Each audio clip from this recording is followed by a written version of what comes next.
recording. All right, friends, you did it.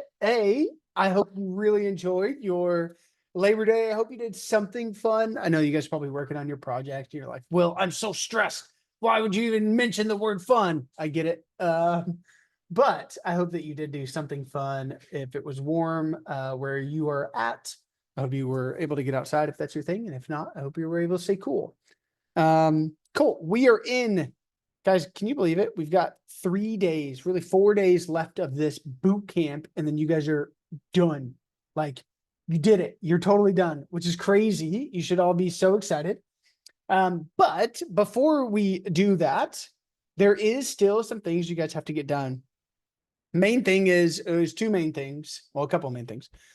Don't forget your discussion questions. Don't let that be the thing that makes you have to redo this whole thing. That would be the worst. They're open. Go knock them out. If you haven't knocked them out, you will thank yourself. Just don't even stress about it.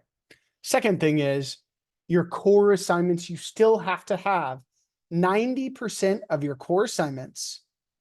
Plus, it is required you have a solo project and a group project. I said this to sort of everybody who presented or sent me a presentation. All of those were great, by the way. Don't forget to submit your solo project. Even if you've presented, you still have to submit it on the platform. And with your group project, once you're done, everybody needs to submit the group projects, not just one submission. Everybody has to do it. So make sure you do that. And you still need 90% of your core assignments. So most of you guys are great. A couple of you guys are falling a little bit behind. Make sure you do the fronts, the display, and all the other things, you know, all the other core assignments that are necessary and needed. 1 second.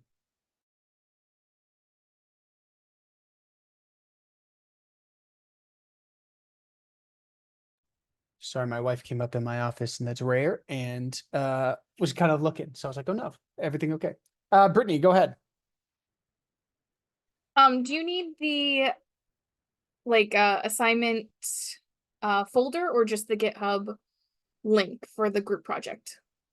I believe the GitHub link is fine. Does Okay. it? We can go to it real quick. I think it has both options I on think there. it You has, can do if it either has or. both, just do the GitHub. That's the easiest thing. You don't have to submit anything. Okay.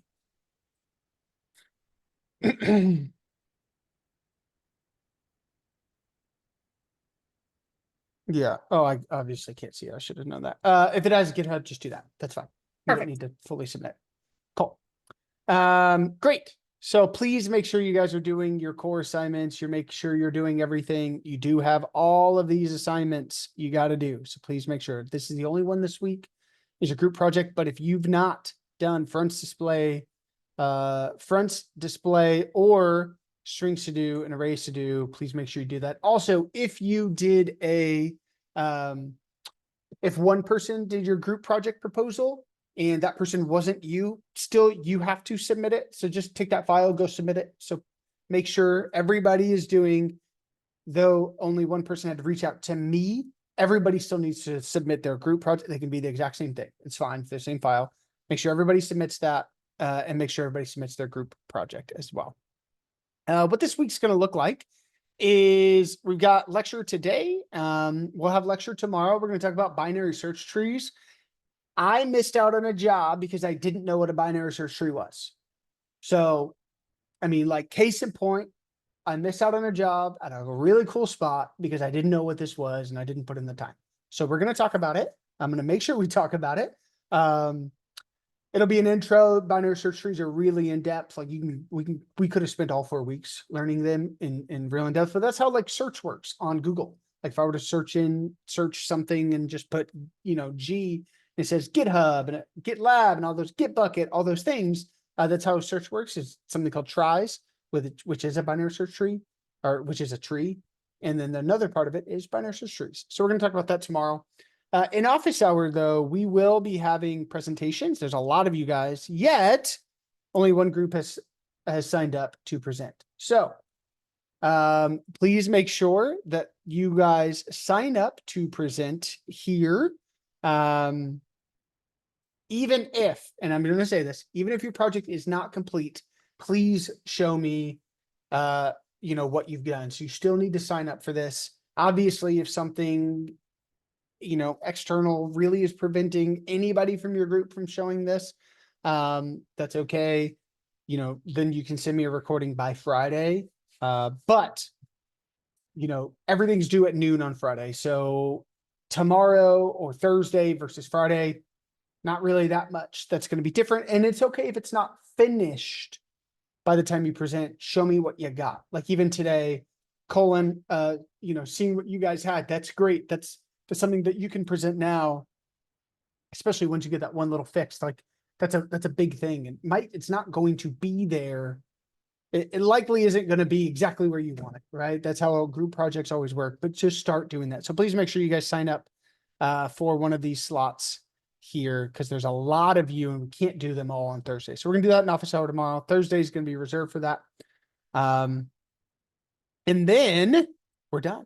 And I'll send out some I'm still working with like exact dates because there's moving parts, but I'll get you guys your graduation information. I'll try to do that tomorrow. Somebody please remind me if I don't, but I will tomorrow ask when graduation is going to be and kind of what that process is. That way you guys have like a full layout of what that is. So you can invite anybody you want to that.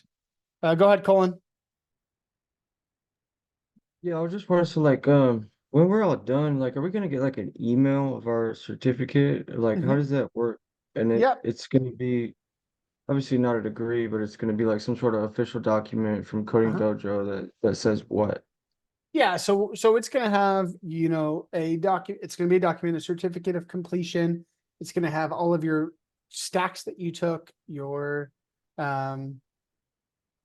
all of your stacks that you took and the grade that you got in that. So your belt colors for that stack has your name on there. And then we're gonna have a graduation where I'm gonna walk through and excuse me, kind of say everybody's name as if it's graduation, right? And so you can invite friends and family. And I try to make it fun to where it's like, hey, share like your favorite memory of Coding Dojo, or like, what is the go-to snack that you had when you were coding, or something of that nature, right? To where you get a little bit of time. There's a lot of you, but you guys have worked for months on this, so I'm okay if it goes a little long. Everybody deserves to have their moment to be like, I did it. Here's the people I have to thank. Couldn't have done it without X, Y, or Z, or I have nobody to thank but myself. Drop the mic, that kind of thing. So it's okay if you do that. Go ahead, Edwin. What time is the graduation on Friday? Yeah, I'm not sure it's on Friday. That's what I'm saying. Tomorrow I will have all that information for graduation. Oh, didn't hear that part. Sorry. Okay. Yeah, nope, you're good. Cool. There's not cocktails or free food. I wish that'd rule. But maybe we could all at the end have like a sailor salute. I think I got some bourbon or something. I'll go pour one and we can all just like, woohoo, we did it. I don't know that I'm legally allowed to do that, but alas, here we are. Okay. So, we talked It's a a little glass bit. full of water. What are you talking Exactly. about? That's what I was thinking. Just a mug, right? Just a coffee mug. Yeah. There you go. Okay, so we've talked a little bit about things I wish I would have known. When we talk about, and that's here in this office hour portion right here, a couple things I wish I would have known. Just to give a little bit of highlight, I'll go way more in depth there. But to give a little bit of highlight, if after completion of this boot camp, software engineer is not the only role you're now available and capable of doing. There's a lot of different roles there, and that's something I wish I would have known.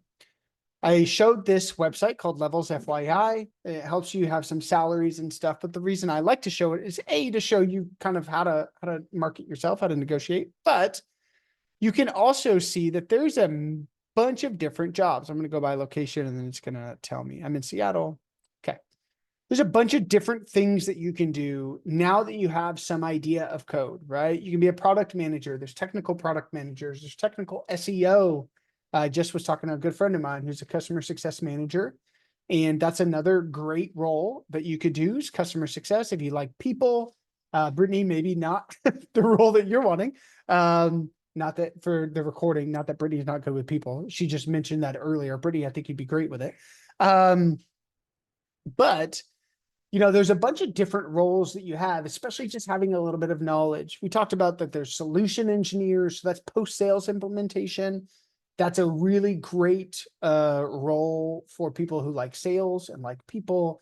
You can make a whole bunch of money. Like if I look at solutions engineer, oh, sorry, that's not post-sales, it's pre-sales. But this is in Seattle. The median total comp is 210 grand a year, right? And what you're doing, a bunch of my friends do this. They make a whole bunch of money. And what you do is you work with a sales team or work with the sales team or sales member, and a customer will come and say, hey, here's our issue. How does this solve it? And the salesperson comes to you and says, how can we solve that? Right? And you use that tool or that technology to prove your company's worth and help with the sale. If you get the sale, you know, you have a base salary, and if you get the sale, then usually there's some comp with it where you get, you know, X percentage of that. You can make one of my dear friends makes probably around, we don't know, we say he makes more than anybody on this earth, but he's really good with money, but he probably makes like 250, which is crazy. But and it's not just the money situation, obviously money rules. But I just wanted to show you that you're not pigeonholed into being a software developer. Some people don't just want to code 24/7. Transparently, I love talking to people. That's why I came back to teach, right? Is it just sitting and coding 24/7 and just working on features? Fun. But I also needed that personal kind of touch and needed to be able to communicate with people. And that's why I like to you know, still come back and teach with you guys. There's program managers, product managers, lots of different routes. The one that I would say maybe is, and it's up to you, the one that I would maybe think about not doing would be technical writer. Technical writers are typically people who, you know, take a tool and then they write sort of documentation.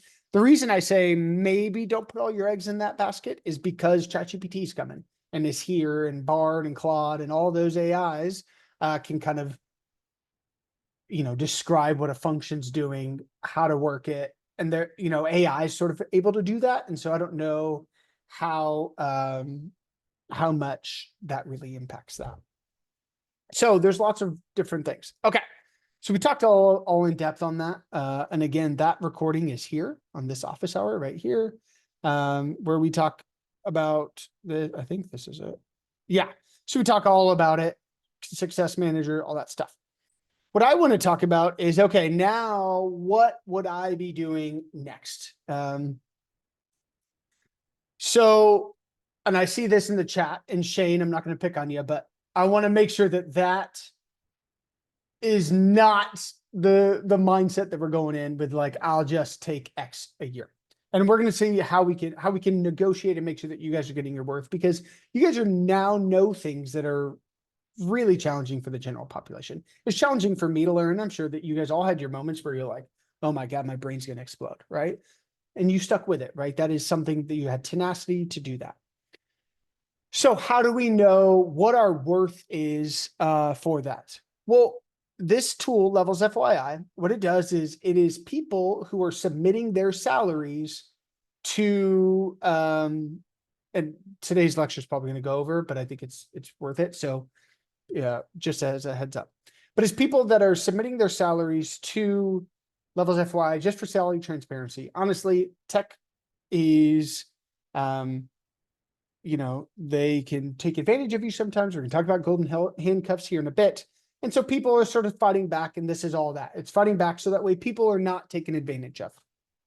So the way to use it, the way I use it is there's different roles based off of what you're wanting to do, right? You can do, here's all the technology roles that you can get into. There is product managers, product design, data science, technical program manager. This would be a great, if you guys love, you know, kind of managing people and that's how you operate and you're really put together, that's great. Solution architect, security. I mean, there's a million different things this thing has. We're going to say software engineer because this is a coding boot camp. What you can do is you can go to salaries and go by location. Now, there is 1,000 locations. Maybe it's not in your exact, especially if you live in a small town, it's likely not going to be, on here. But you can look at something relative. And the way to think about it is this. Typically, companies have a tiered system of how much they pay. So Seattle, San Francisco, New York City, and really San Francisco, New York City, those are typically a tier 1. What that means is that they are so expensive to live in. Seattle also is in that, but they're so expensive to live in that they give you something called a COLA, which is a cost of living adjustment. And so I know it sounds dumb, but what a company will do is, let's say that I am going for the same role as Austin, but I live in Albuquerque, New Mexico, which is where I grew up. And Austin lives in New York City. Even though it's the same role, Austin will get paid a lot more than I will, typically. And it's not because Austin's inherently better. It's because they do a cost of living adjustment. So understanding, saying, okay, well, I live in Des Moines, Iowa. I wouldn't look at the rates of New York City because honestly, it's way cheaper to live in Iowa than New York. And so a city or a company might put you in like a tier 3 versus putting you in a tier 1, like a New York, a San Francisco, a Seattle. Chicago, Denver, those are like tier 2. So if you're in a bigger city, you can kind of look at those. Look at like Dallas is a big city, so greater Dallas area. But again, looking at cost of living, it's not like an exact science. Depends on what a company, one company might say Seattle's a tier 2, another one might say it's a tier 1. But just think about like, okay, what is comparable cost of living wise to where I currently live? And that's a great indicator. I live in Seattle, so I'm going to pick Seattle.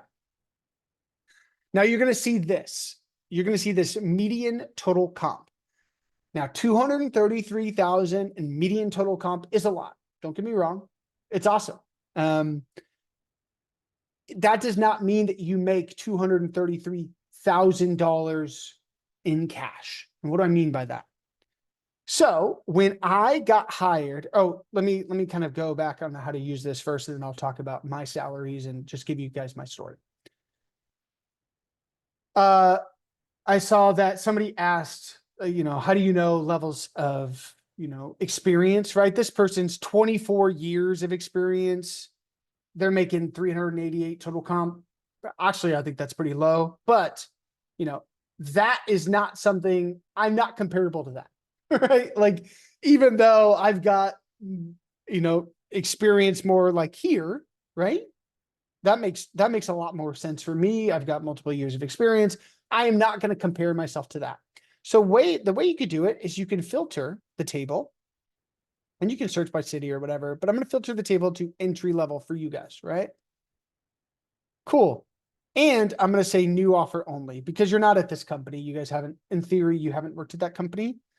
Cool. So I'm going to come here, remind me later. And now I'm looking at entry level 0 to 1 year of experience. And what this is, okay, these are people who just got hired, who have 0 experience and 0 years at the company. And so we can look and say, okay, Amazon, DoorDash, Microsoft,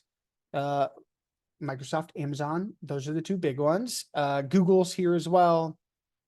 And you can see their total compensation. Now you can look at it and you can see sort of what they're doing. So full stack, this is a great example for you guys, right? Full stack engineer offer was on the 2nd. They have to go into office. Now, if you're wanting remote, that is something to think through. Just being blunt, less and less companies are offering fully remote now. Not to say it's impossible, but it is something to think through. And so sometimes they will have information on like new grad, usually when they're like really high, it'll say like new grad, but they might have like a, just got my master's degree, or sometimes they put their ethnicity. None of these are doing that. Let me see. Yeah. So, Black, female, just got hired for this, right? And so maybe, just to kind of see again, a comparable for you, or if they were to say, oh, I have a master's in computer science, right? Then you kind of know, okay, well, if somebody getting a master's is getting paid this, right? Where do I fit in this based off of your experience? Now, when it says total comp is something that they will throw at you, which again, it is still a value, but does not mean exactly what you think. So you can see here on Levels FYI, it says we calculate your average yearly total compensation by adding your base salary to the average stock, bonuses, commissions, and any other additional compensation throughout a typical 4-year vesting period. So what that means and what it typically will happen is you will get a base salary, right? That's one component of your total comp, but that is what you can think of as your cash. That's your paycheck, right? I'm going to get X amount per week, per 2 weeks, right? Or per month or per year, really annual. Other things that factor into the total comp, the big numbers, are going to be your options / equity / RSUs, or any sort of bonus that you have, a signing bonus, a starting bonus, anything like that. So what they will do is, first off, they will throw out a total comp number. So, and I am just super I think salary transparency is really good. When I left Coding Dojo the first time, I still stayed in like a different capacity, but when I left teaching, I got hired on at a company called Twilio. I was a customer success engineer, so I was post-sales implementation. And basically we had tools, and customers like Nike or other customers would come and say, hey, I'm trying to use this tool. It's not working. Here's the code. I would look at their code, kind of problem solve and say, okay, here's what you're doing. The function's expecting this. This is why it's reacting this way. Here's what you should change, right? And they would go, the developers at Nike would go and they would change their code. I couldn't change their code because that creates a vulnerability for them. But that's what I did. I was post-sales implementation, kind of just basically what I do with a one-on-one with you guys with coding. That's what I did for a job. When I first got hired, they asked me, what number are you wanting to be at? And I looked and I was like, okay, well, I see, 120, 100, 100, 150. I know that I'm not a developer, so I understand there's a little bit less. I'd like to be in the 117 to 120 range, right? That's what I told them. And so my recruiter said, okay, great. I think we could probably get you there. Let's work towards that. What I didn't know is what they thought was, what is my total comp that I'm looking for? For me, I had worked in different businesses, and I worked for an oil company. I bought and flipped oil, and I worked for different nonprofits. So for me, compensation just meant how much money am I getting paid? For a tech company, it means your total compensation. So I went through the interview process. Then their initial offer was, they offered me $105,000 with $50,000 in equity on a 4-year vesting schedule. And I think just something very small sign-on bonus wise. I don't even know that I got a sign-on bonus. Now, what that meant was I got, 105 was my base salary, but then I got 50,000 in equity. Now, what that equates to is 12.5 a year, right? If you just do 50,000 divided by 4, because it's a 4-year vesting schedule, it's $12,500 a year. That was at my minimum of what I said. I was 117.5, and they said, cool, we could do that, right? And the way they did that was by giving me something called equity. Now, what is equity? Well, equity is if a company is publicly traded. There's a couple of different ways that they can give you kind of equity, it's just another way that they can kind of give you money and kind of add into this compensation. There's 2 big ways they can do it. Again, this is if they're publicly traded. They can give you RSUs, or they can give you options. RSUs have actual value and associated. All of them have value, but they have actual value associated. The way that Twilio worked, and I told them I wanted RSUs, was, well, I guess let's backtrack. What is the difference between an RSU and an option? Also, I have to say, all of these thoughts are my thoughts. They don't represent Colorado Tech. They don't represent Coding Dojo. I'm not a financial advisor. Everything to where, this is not financial advice. This is just my opinion. But we got that out of the way.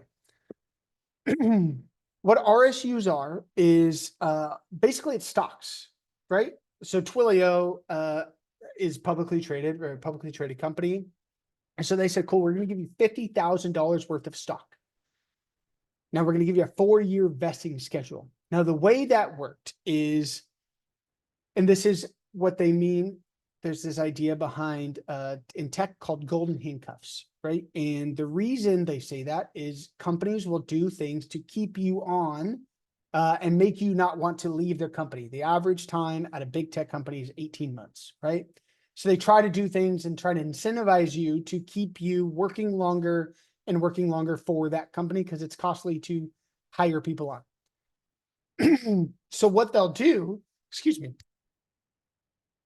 what they'll do is they will offer you equity or RSUs or options on a vesting schedule. Now, typically it's 4 years. It changes per company, and we'll see this here in a second. And the different values change per company. Now, Amazon is notorious for this. They know that really you're probably not going to be there after 2 years. So they're going to throw out a big number of granted RSUs. But if you look at the vesting schedule, this is how you acquire that value. So this person got $100,000 in stock in RSUs, right? $25,000 a year is how they break it up. They just take 100 by a 4-year vesting schedule. But the way that Amazon does it is usually at a company, there's a 25% cliff, meaning that you have to be there for a year before you get any sort of stock. And so what Amazon does is they say, okay, after 1 year, you get 5% of your total grant. In this case, $5,000. Then, and again, it depends on each company. The way Twilio worked was you got 25%. You had 1 year cliff, and you got 25% of that, so 12,500 for me. And I didn't get anything if I left within the first 12 months. You don't get any stocks. You forego all of your stocks. Then after 1 year, I would get 25%. And each quarter, I got 6.25%. So that way it equated to, 6.25 times 4 is 25. So that way each year I got 25%. So the longer I stayed, the more stock I got. Now, how does that work? Well, what it typically does, in the way it worked at Twilio, again, they said, okay, you're going to get $50,000 of equity. Usually what they'll do is they'll take the first 30 days of employment and take the average stock price of those first 30 days. And that's what is called your strike price. So for Twilio, let's just say nice and easy, it is $100 because I think it was around $100. So they said, okay, your strike price is $100. We told you you would have $50,000. So after the 30 days, they allocated, you get X amount of stocks based off of your strike price.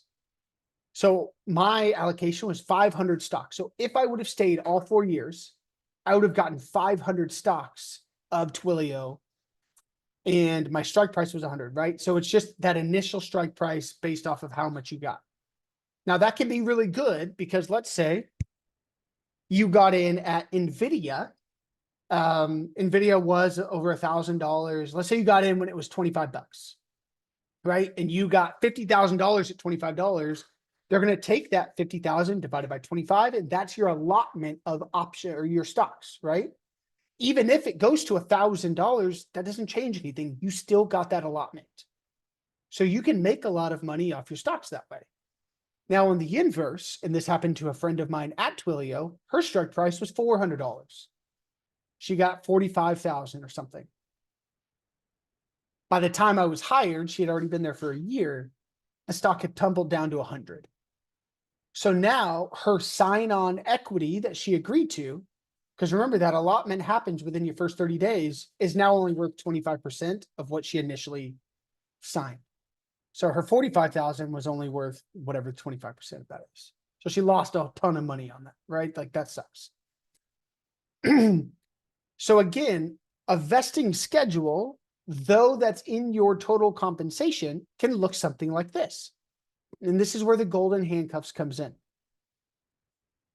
If you stay, let's say you're fed up and you're like, I hate this company, and you're here and you're like, but if I stay, I get $40,000 by staying one more. It's like a $40,000 bonus, right? Man, I might just stay one more year.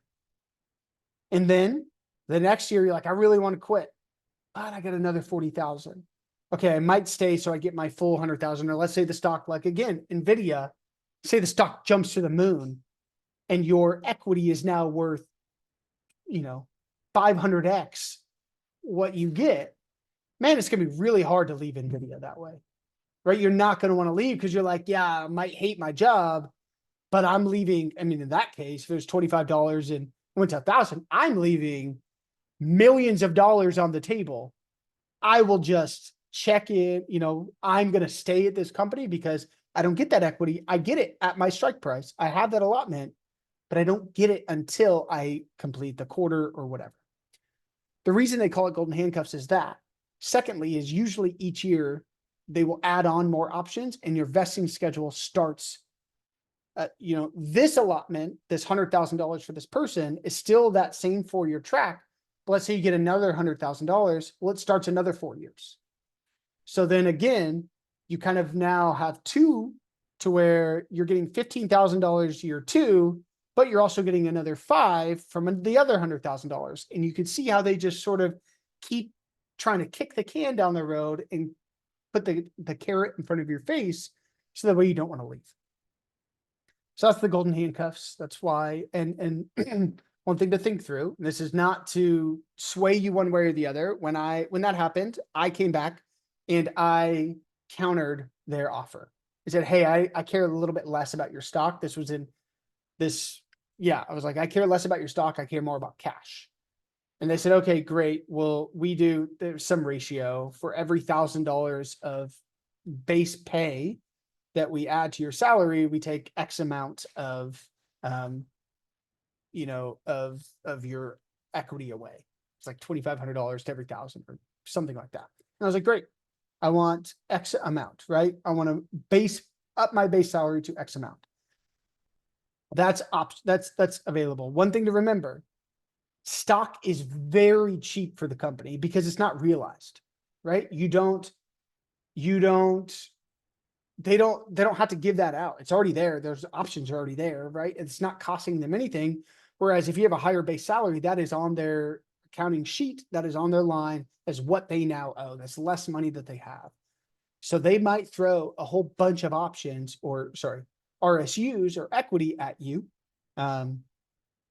And a lower salary, but they're like, look how much you can make. I just had a friend who is applying for a job and as a developer, and they're like, hey, we don't really, here's your salary. We don't really give salary increases, but we give a lot of equity. And it's like, well, they're a startup, and then we'll talk about that in a second. It doesn't really mean anything, right? So because it's unrealized, right? They can offer as much as they want and they don't have to pay it out. They have to pay it out. Now, this is a publicly traded company. So RSUs is one option. The other one is something called an option. And what that is that you can allocate kind of typically however much you want. Like a dear friend of mine works at Tesla. And I was talking to him yesterday, and he chose 90% RSUs, 10% options. Think about that strike price again. That's really just, again, a strike price to say, I can buy the stock at that price, right? I have the option to buy the stock at whatever that stock strike price is. So in my Twilio situation, if I would have asked for options, then I can buy it for 100, but it might be worth $400, right? That's great. But if it is, if it's worth less money, I don't want to buy it. They're like, I'm not out anything on that, right? So options can kind of give you that flexibility. That is at a publicly traded company. Now, the last thing I'll say, and this isn't a finance talk, so I'm sorry if I'm getting too in the weeds financially. RSUs are great because once you are given them, you can theoretically sell them, and that is realized cash. You now have that cash on hand. My best friend in the world works for Google. He's pretty high up. He gets a whole bunch of stocks. When he gets a big dump, like after a quarter, and he's getting $30,000 worth of stocks, he can sell that immediately, and he gets that as like a quarterly bonus, is the way he sometimes treats it.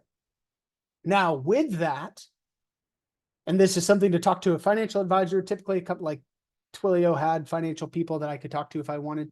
But there's different penalties that you get. So it's like short-term gain versus long-term gains. If you hold a stock for 1 year plus 1 day, you pay less tax than if you sell it at 1 year. The short-term and long-term gains tax, and there's different taxes associated with that. So you are giving up some value of the stock by selling it immediately because you're paying higher tax, versus if you hold it for a year, it, you know, given that it stays the same price, you're paying less in taxes, right? So you're sort of losing out on that. Now, if you think the stock's going to go down, it might be better to incur the tax at the higher price than to, you know, than just to hold it for a year, pay less taxes, but now the stock's worth half. And when you could have sold it, you know, when my friend, the stock was at $450, if she would have just sold, yeah, she's incurring a tax, but she waited and then it was down at 100, and it's like, well, shoot, you're not going to pay 75% in taxes, right? So those are things to think through. RSUs can be good. Just depends on what is your needs for your life. Is actual cash more important at that moment? Or can you say, okay, yeah, I'll take a little bit less if you give me more stock because I believe in this company and I think that it's going to grow and it's going to continue and this is going to be great for my retirement, and you know what I mean? Or do you need the cash? Now that's a publicly traded company. Now the second option, or the second type, is a not publicly traded company, or a private company is what it would be called. Now, typically these are your startups. These are your sort of smaller companies, again, that haven't gone public. They don't have an RSU because there's no realized value for their stocks, right? There's no, they will still have those. They're called options for a startup. I know that they're very similar to a publicly traded option. But there's no realized value. There's still something called a strike price. So it still operates the same, but it goes based off the company's valuation. There's Series A, Series B, Series C, Series D, Series E, sometimes funding, where they go and they fundraise and then they get a higher valuation. So when you go to a startup or again, a not publicly traded company, you still get the options at that strike price. Now, if they go public or they get sold, you do get, you know, let's say they get sold for $10 a share and your strike price was 50 cents. Well, however many shares you've got, that's great, right? You still have those and you have the option to buy the stock at, you know, that's worth $10 for 50 cents. Right? That's how it works, right? Okay. We just went public. We're $10 a share. My strike price was 50 cents. Do you want to buy? I've got 30,000 options. Do I want to buy 30,000 options at 50 cents? Do I want to pay $15,000 for something that's worth $300,000? So I'm paying 15 grand and I get back $300,000, right? That's how an option works. Now, that's awesome if that happens, right? That doesn't always happen. Startups fail. Most startups fail. And so in my buddy's case, that, you know, they're saying, hey, we're a startup. We don't pay you that much, but we give you a bunch of options. Those are worthless. Really, if the company goes under, you don't get anything for those, right? If the company goes public for less than what your strike price is, you don't get anything for that, right? Or you can, yeah, they're sort of worthless. So if a company's coming at you and saying, hey, we're going to give you a bunch of options, if you really think the project is going to go, I would look at what are their, you know, what are their funding at? Like what is their valuation? What series of funding are they at? You know, there's lots of questions to ask there. I'm not a business analyst, so I couldn't tell you what to look for in a startup. But if you sit and say, okay, I think this product's going to grow, then maybe that's, and you're at a space where maybe you've got a partner that works and financially you're fine based off the salary and all the options, fine, whatever. That's kind of a risk you're willing to take, right? people can make a bunch of money. You know, dear, my other best friend, I know I say a lot of best friends. I really have like 3 best friends.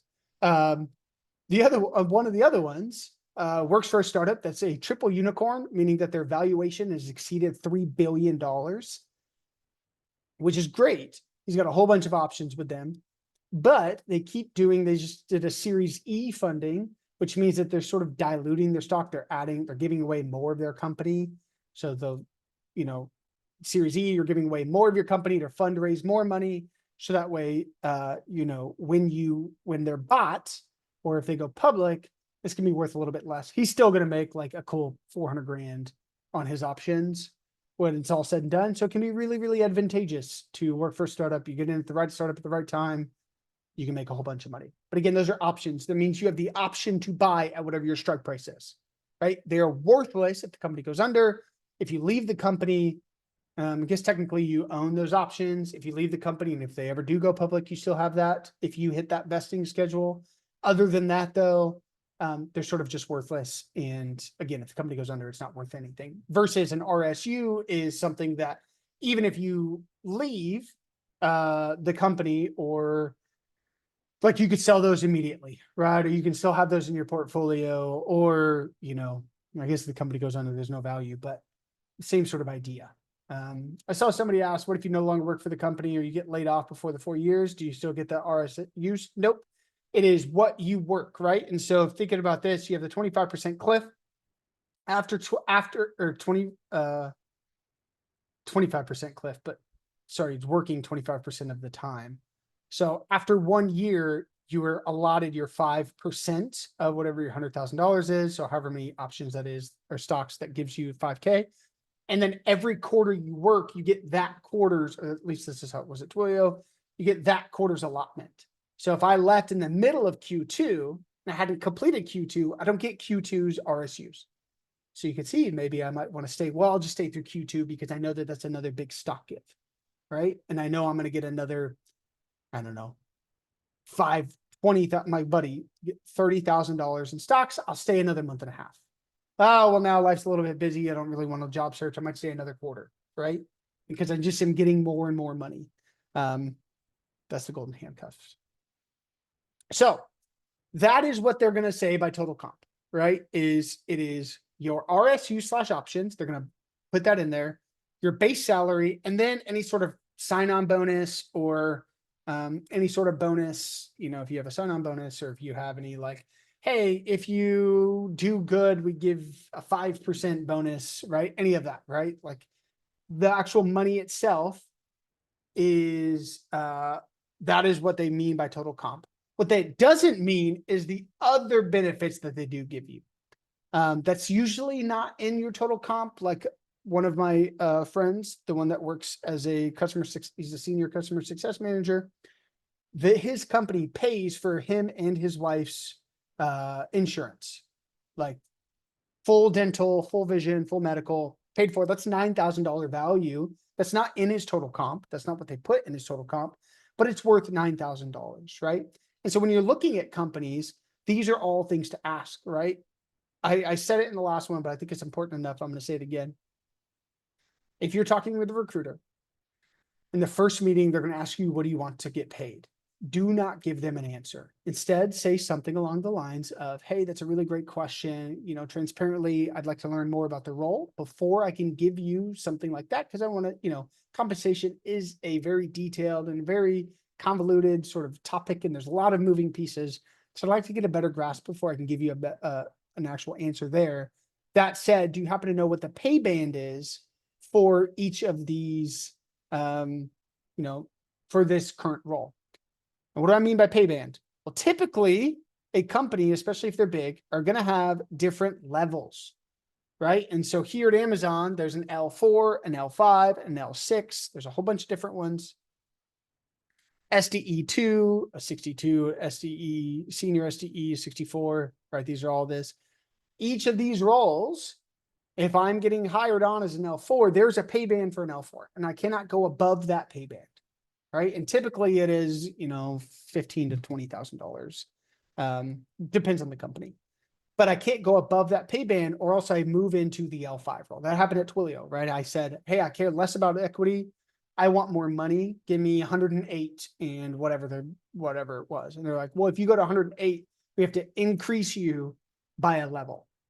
Which I was like, yeah, why wouldn't I want that? Though I'm at the bottom of that pay band, what can happen is, if you see here, like if I was a 60, then I'd have to go to 61, then I get a 62. And typically that means like managerial, right? So L4, if I start here, or if I start here, I'm one skip to being a senior versus here. Each year I go from here. Oh, maybe I get a promotion to here, then to here, but I'm just one promotion away here, right? And so I had to go up to a new pay band, so I got a new level, so that they could say, yes, we'll give you $108,000 and 42,000 or whatever, 45 or whatever it was in stocks. So that's a great thing. Like, hey, do you know if it's, if it's somebody at Microsoft, if it's somebody at Amazon, Nordstrom, Tesla, all the big ones are going to have different levels. Can you tell me what level this is, or what, is it do your research, right? Hey, is it an L4 or an L5 position? Do you know that? And if so, can you tell me the pay band for that? And then you can actually do some research and say, well, okay, well, what does an L5 make? Okay, well, an L5 makes typically 175 grand. Now I know what it is, and I can say, okay, that makes sense. And so when we come back to that, if they're saying 150, I'm saying, hey, help me understand why I'm so low, based off of all the data points that I'm seeing. It's typically, I'm expecting something more around 170, 190, and you're coming into 154, right? And this person got 173 in stocks, right? That makes up for why they're only at 155. And so those are things to ask. And that's the way to sort of say that is, hey, again, really important or really great question. I'd like to get a better understanding of how you guys handle benefits from like, for example, Twilio had really great health benefits. It was pretty cheap for my wife and I think they covered me, and then I had to, they covered me and I had to pay a little bit for my wife. They gave me like $1,500 to set up my desk. They gave me $30 a month for, $50 a month for internet, $50 a month for a gym, $30 a month for books. They gave me something else, and then they gave me a laptop and everything that I needed. So, it was like, oh, if I'm looking at the $50 a month and I'm looking at my health insurance, like, oh, okay, that might, that equates to a couple $1,000s a year. And the same thing, right? If you're looking at two companies, one might offer you 100 grand, but pay for your health insurance, which is worth 9 grand. Or one might offer you 105 grand, but then you have to pay health insurance and it's $500 a month. Well, then you could do the math and say, well, really, I'd be dumb if I didn't take the 109 grand, right? Because, or even if they paid you $100,000 in the 9 grand insurance, the other one offered you to 110, but you pay $500 a month for health insurance. Well, dude, you're out like 6 grand. So you're making 104 versus 100, and you get that 9, like do that math there. So that way you can just say like, okay, that's a better understanding. And if you have 2 job positions, which I hope you do, then you can pick one for that. Okay, how are we feeling? That was a lot about like financial stuff. Did that help? Was that beneficial? Did you guys know all this stuff? Am I just like telling you things you already knew? I forgot what this website was called, so I've been dying looking for it. So thank you. Yeah, you're welcome. Okay. So that's vesting. That's all that fun stuff. What you should be doing now is you should be applying places. Now, how do you apply? There's lots of different things you could do. I think Levels FYI has jobs, so they have a job board if you wanted. Indeed, all that stuff, right? All those kind of monster, whatever. One that my friend showed me, I think is very cool. I haven't used it. I'm signed up for it, but I haven't used it. Is called OTTA, OTTA. And so let me sign in real quick. I like signed up for it, tested it out, but I haven't done it. But really what Otta is it's saying like, hey, let's go back. And instead of you just shotgunning your approach, we're going to get you a little bit more targeted based off what you're interested in. And then there was a whole survey that I filled out on like what interested me, whatever, where do I want to be at? Here's the roles I'm interested in. And you could set it to every week or every day. I think I have every day and it's kind of annoying, but you can look at all these different jobs that fit what you wanted, right? So here I got matched for multiple jobs. So here, sales engineer at this company called Hi Bob. It's junior, mid, and senior level, and it goes from 110 to 160. It's fully remote in the US. Open, it's HR and internal tools. Sales engineer again is somebody who's tech savvy, sales engineer to assist selling of an exciting, differentiated, whatever. But it's just you're tech savvy, you know how to do this, you can talk tech, you can talk that. So when a company asks that, you can do that. Company share options plan. That's what we talked about. They're not public. So therefore they're, they can give you shares. 2 social impact ones, annual Headspace subscription and wellness benefits. So that's like for Headspace is like kind of like the Calm app. And then you get stuff for your gym. Up to 2 months after 6 months of employment. So maybe they move you. I don't know. They're dog friendly. You could see their funding, which I think is kind of cool. So they got 150 million in September of 2023 and 150 million. So their total funding is $565 million. Now there's lots of stuff. That's a lot of money, but it doesn't, we don't know what the burn rate is. Burn rate is how much are they spending per month? And so that gives you runway. So if you're spending, if you have total funding is 565 and you got 150 in September, but your burn rate is, 10 million a month. Well, that's not very long, right? They're about to run out of money versus, if it's $1 million a month, well, then they're good for a while, right? They can handle some stuff. It talks about their CEO, the CTO of Otta gives their take on what the company is. This talks about, hey, what are the roles you're doing? And you can learn about the company, which is kind of cool, company values. So it's a really cool thing to be like, oh, I want to know way more about this than just like me doing my own research or on their website or whatever. You can look at all this like, okay, well, where's their office at? Their office is in, I don't even know where this is at. Where is this at? London.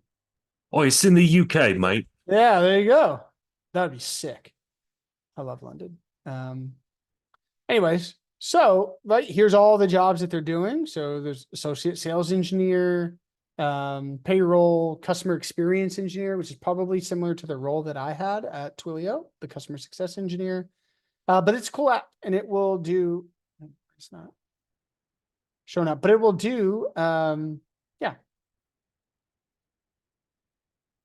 Yeah, so if you don't have nearly enough experience or skills, we still like to hear from you. Could be a perfect fit. This week, look, familiarity with SQL and API troubleshooting. That's literally what you guys do. This is a role that you guys already know how to do. Now it is in London, and so maybe that's an error. But it is Otta is a cool website that does this. Somebody asked, is it based off your resume? No, it's based off of things that I filled out, but it's things that are important to me. What are the different jobs I want? What I'm interested in. And I would do that based off of my resume, right? Like I'm not going to put principal engineer. Like for you guys, you wouldn't put principal engineer, right? Because that's not really something you're available to do. But so it gives you 10 a day. And so there's lots of sales. Guys, I am telling you, I get 1 million sales engineer roles, kind of given to me. And it's like, you can make some pretty good money by just knowing how to do some stuff. You have experience developing, integrating into APIs, building web solutions. Wild. Firmly grounded computer science and engineering fundamentals with experience in web applications. Literally what you guys do. This one, you don't, but that doesn't mean you shouldn't do it, right? That doesn't mean you shouldn't apply. You guys can see quickly becoming an authority in Canvas's API. That just means knowing their API. supporting the developers in designing solutions. Yep. Like this is something you could do. Right out of the boot camp, right? You know this information, and obviously this is mid to senior level, but this is the amount of money that's available out there, right? I see that there's a question. Go ahead. Oh, sorry. I'm sorry if you already mentioned that the rate request on the form, like apply and then tell us your rates during the form. How do you answer that? Yeah, that's a great question. You know, if you really want to, you can put, you know, typically I don't fill out forms when I'm applying places.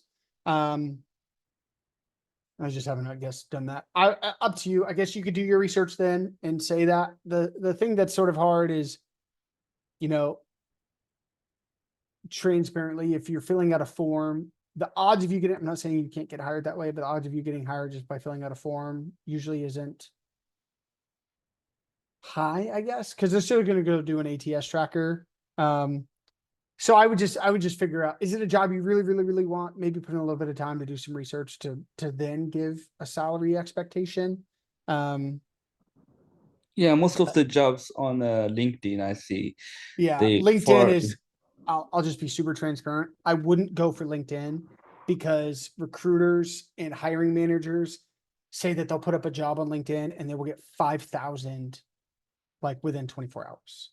Like, Yes. I would be more strategic. I wouldn't, because LinkedIn, the easy apply, I wouldn't do that because you're just going to go through an ATS. It's not really gonna, or you're going to get kicked out. And it's that, that's my opinion. I wouldn't do that.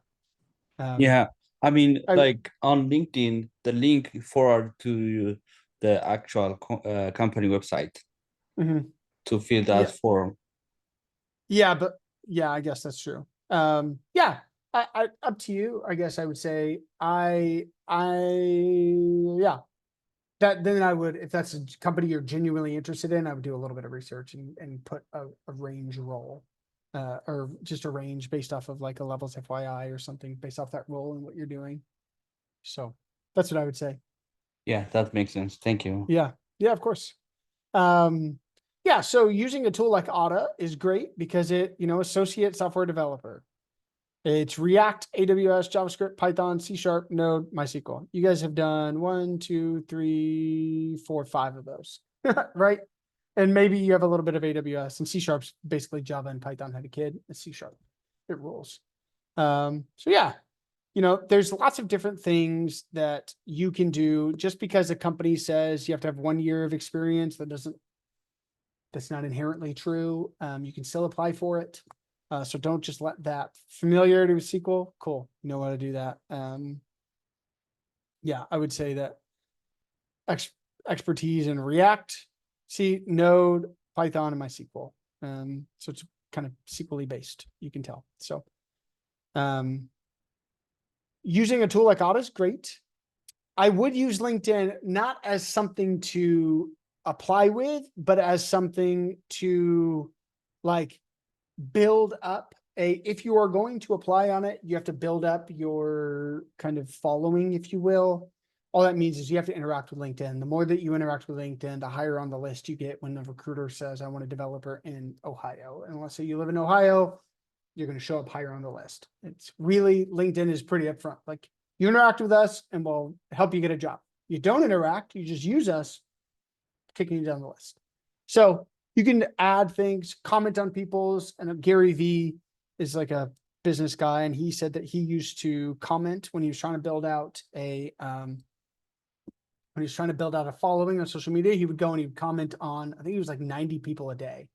So like commenting on things, you know, maybe say, I'm going to start at 10 a day and then go to 20 a day. And you're starting to build up this different thing of like, oh, here's all the people that I'm starting to know and I'm interacting, and then you can get a job. Like, I've seen that sort of stuff happen, but LinkedIn is more of a socializing thing, which Meetup is another great tool to start doing some meetups, meeting with people, getting to know developers, getting to know different people in your community, because knowing people, I'm say this on Blue in the Face. You can know a bunch of stuff, but knowing people and is the much easier route of getting a job. Like it's who you know.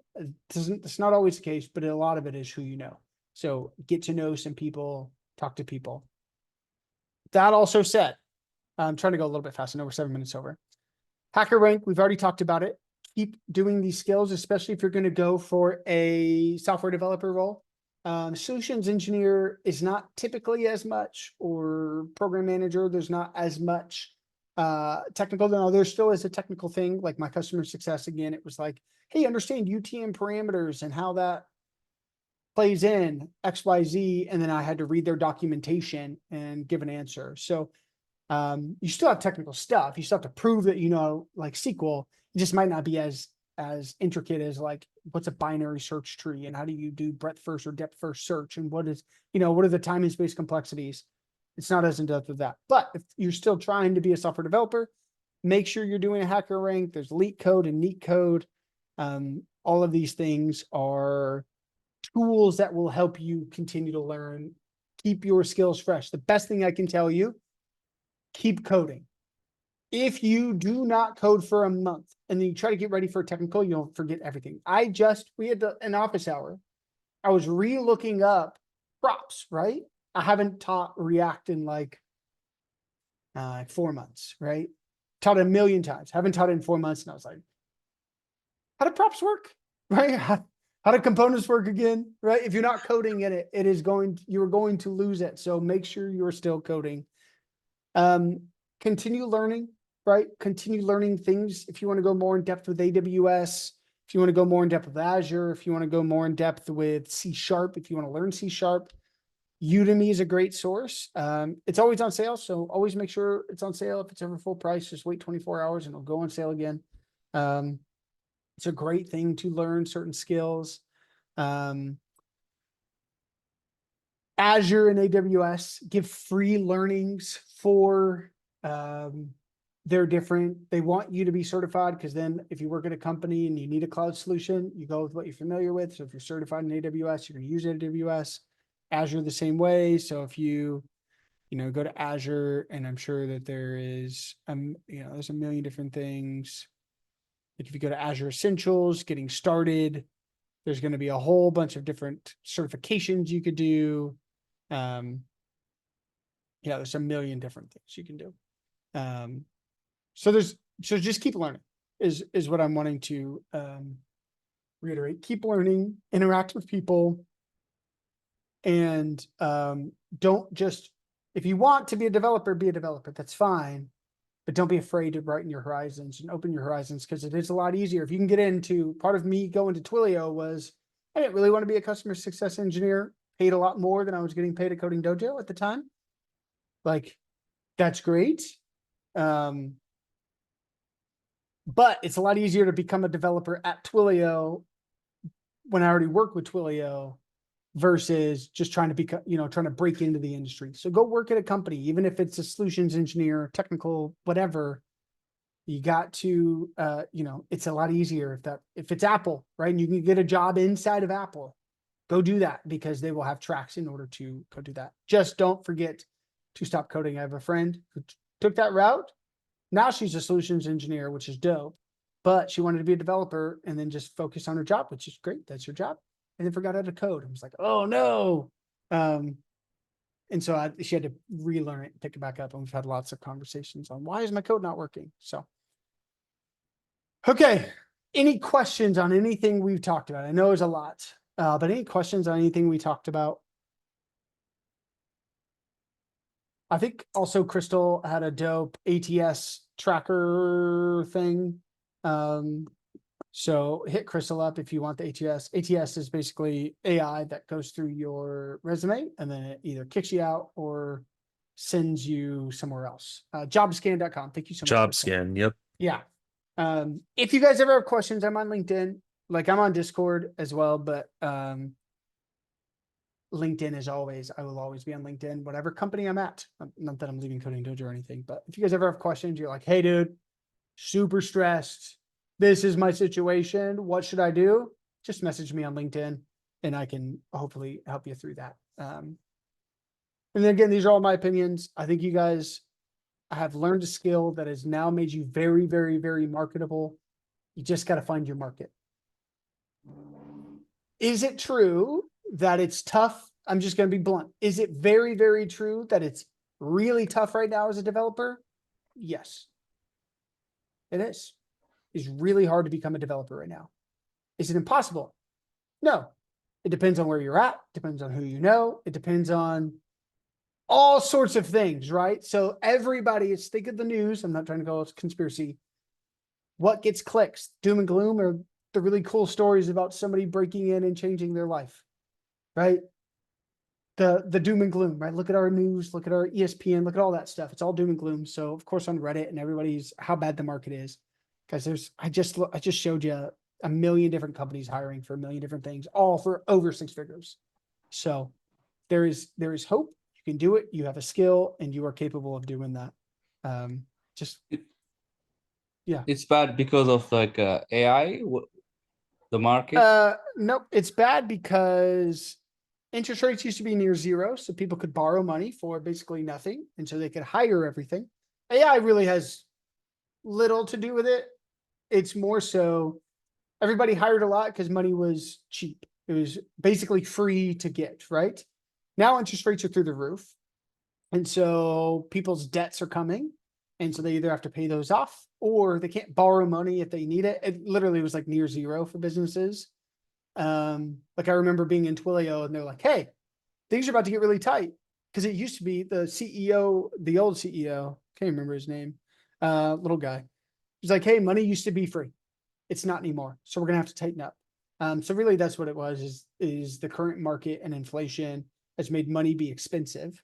And so because money's expensive, they can't, you know, like Google used to have like a dreams lab, I think is what they call it. And they had like, I don't know, like 5 billion a year that they could just like build whatever they wanted. Like it was just like the brightest developers at Google didn't even have to do with anything like how to make money. They were like, just build the coolest things you can build. Like anything you can think of that's like insanely dope, go build it.